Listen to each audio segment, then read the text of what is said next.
Todavía en las escuelas se está trabajando así. En las escuelas no ha llegado la transformación, no solo metodológica, también la transformación curricular no ha llegado como tiene que llegar.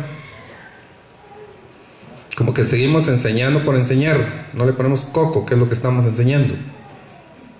Hoy en día el pensamiento es global. Hoy en día los jóvenes piensan globalmente. Si les dicen cosas de otros países y hacen cosas en internet, bárbaro. Piensan globalmente. Tienen un pensamiento diferente. Entonces, ¿por qué educación también no hace lo mismo? Hoy en día, entonces, el ciclo de la reproducción del ser vivo, del humano, nace, crece, se transforma, trasciende, bueno, muere, ¿verdad? Ahí está el problema, ¿verdad? A veces desde la educación, desde ahí no se hace lo que se tiene que hacer. Y podemos hacer mucha educación en población. Ese es un ejemplo nada más que les doy. A los jóvenes, a los niños, hay que decirles que ellos tienen que primero transformarse y trascender y luego, pues viene la reproducción. Y todavía con educación.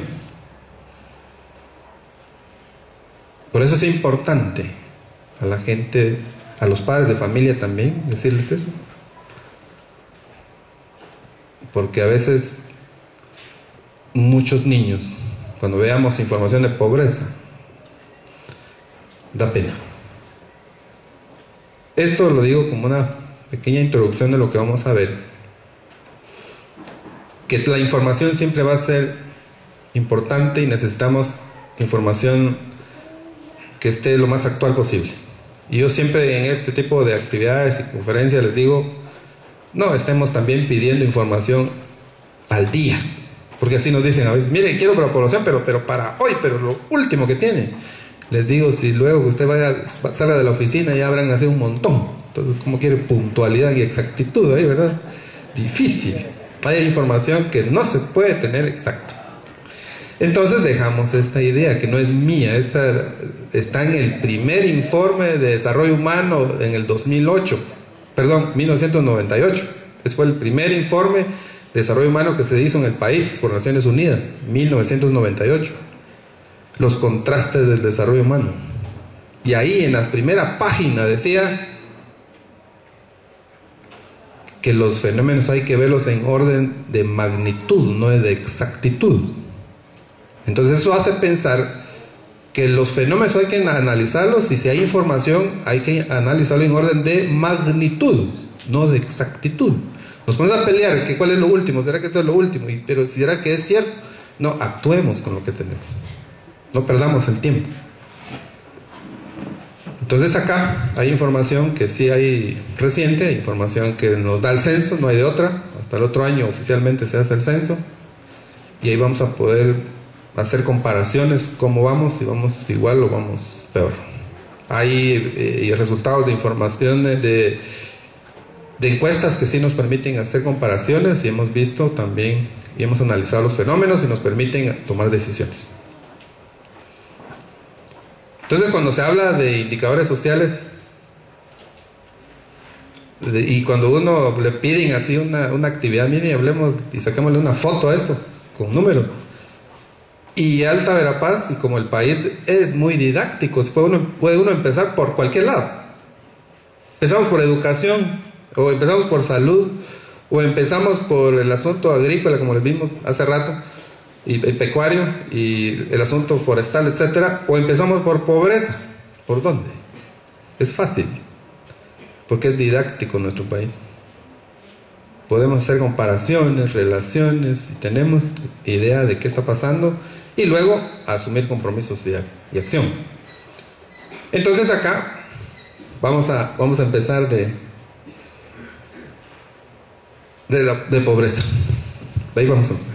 Hay otros temas más que platicar. Ojalá que me dé el tiempo también.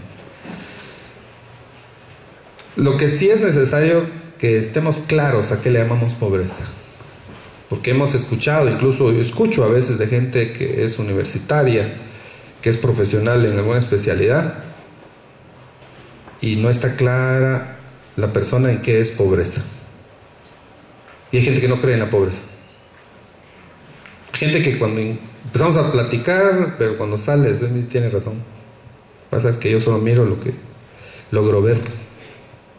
Y como viven bien, no son pobres, no se interesan por la pobreza. Pero primero vamos a saber qué es pobreza. ¿A qué le llamamos pobreza en el país? Resulta que en el país hay dos métodos para medir la pobreza. Con el Censo Nacional de Población y Vivienda, con los resultados del censo se logra medir la pobreza porque es la única herramienta que permite conocer condiciones de vida. La única herramienta. Condiciones de vida. Necesidades básicas insatisfechas. Es la única herramienta. Porque trata de ir a todo mundo, ¿verdad? El censo trata de ir al 100% de la población. En el 2002, 5% no se pudo censar. El censo llegó al 95% de cobertura. Buen censo. El anterior tenía 12% de cobertura. El 94. Ahora ojalá que con toda la tecnología que hay moderna se logre 100%. Entonces la única manera de lograr saber cómo vive la gente, si tiene los servicios básicos, es con censo. Eso permite ver condición de vida. Esa es una metodología. Entonces cuando hablamos de condición de vida y necesidades básicas insatisfechas, hablamos de energía eléctrica, agua potable, hay agua entubada, pero agua potable, teléfono, vivienda, de qué es la vivienda, de qué es el piso de la vivienda,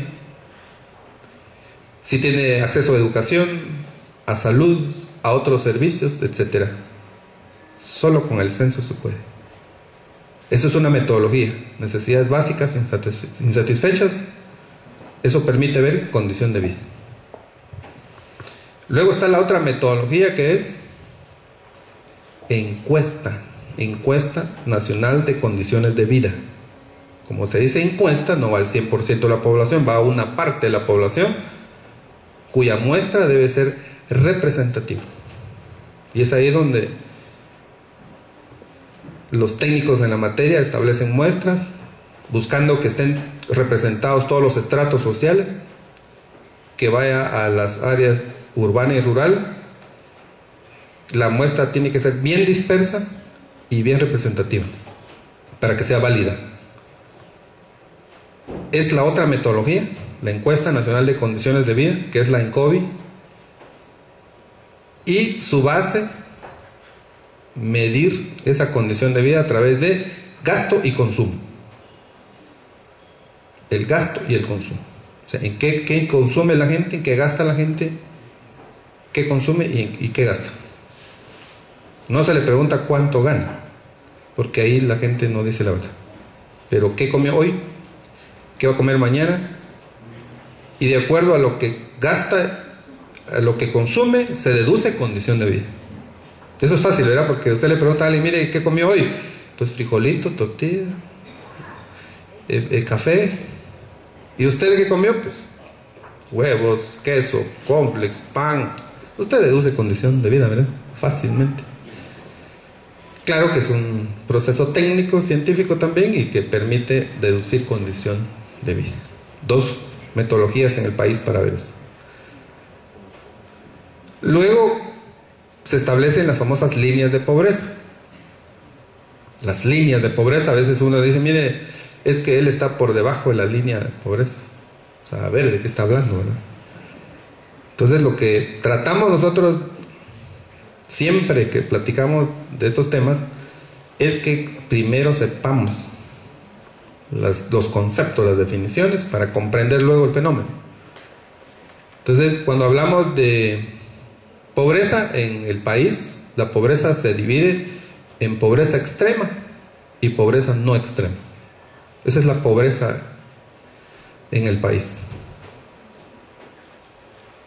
está dividida en pobreza extrema y no extrema. Entonces, con la encuesta de condiciones de vida, se logra establecer esas líneas de pobreza. Por ejemplo, la línea de la extrema pobreza y la línea de la pobreza no extrema, que juntas es la pobreza. Con los estudios que se hacen, se logra también identificar entonces con cuánto sobrevive una persona al día. Y así es como se deduce el tipo de pobreza. Y la encuesta nacional de condiciones de vida del año pasado, 2011,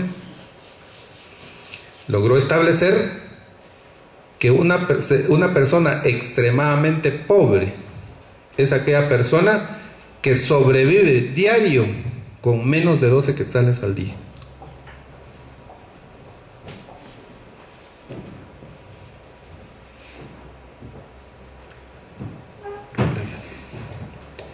Y la persona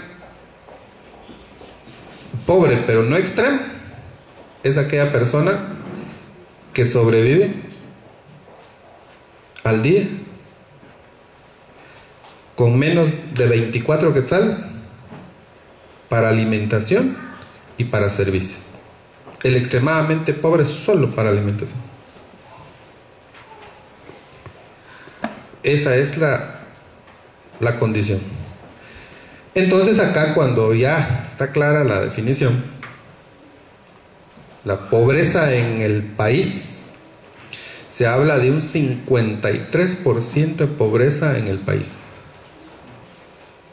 Y si sabemos que tenemos una proyección al 2011 de 14 millones.7 de población, eso significa que más de 7 millones, mucho más, porque el 53% son pobres en el país.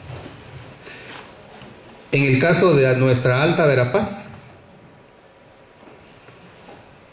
tenemos una pobreza extrema de 37.72. Quiere decir de que de 10, casi 4 son pobres extremos.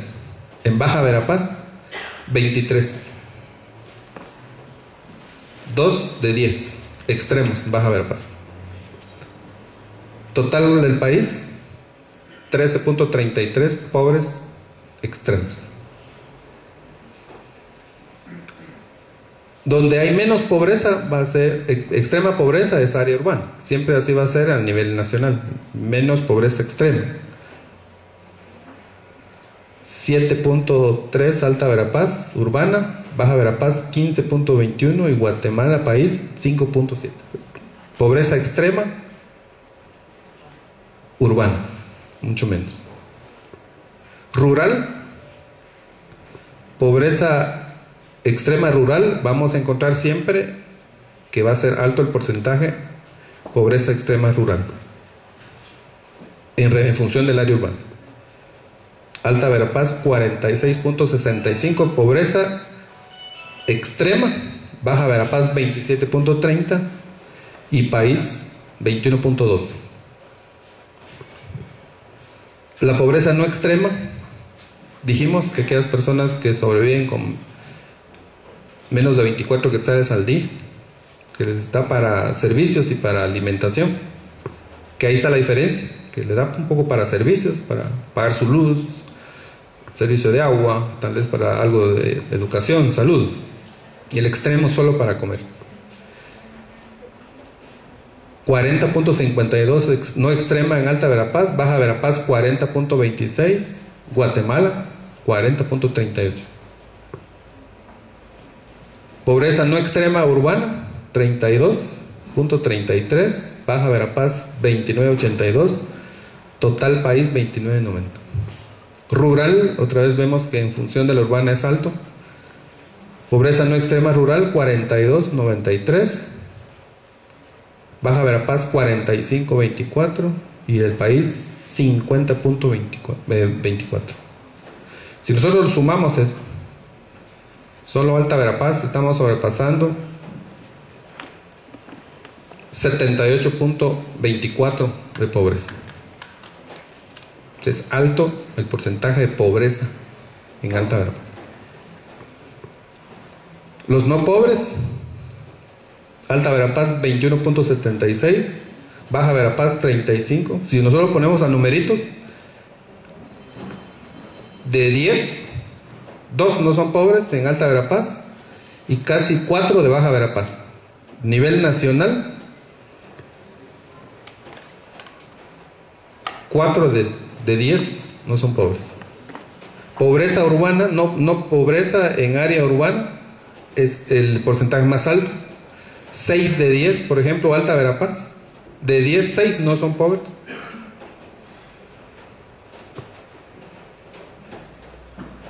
De área urbana, solo 1, casi 1 es extremadamente pobre y los demás son los no pobres áreas rurales. Eso significa que un 10% aproximado del área rural no es pobre. Entonces, cuando nosotros vemos que sí se ve que no están tan mal, es solo del 10%. O sea, de 100, 10 no son pobres en el área rural. Siguiente, por favor. Pasemos estas, vamos a... Ya me han puesto ya el semáforo y apenas vamos empezando. Yo les agradezco bastante la atención.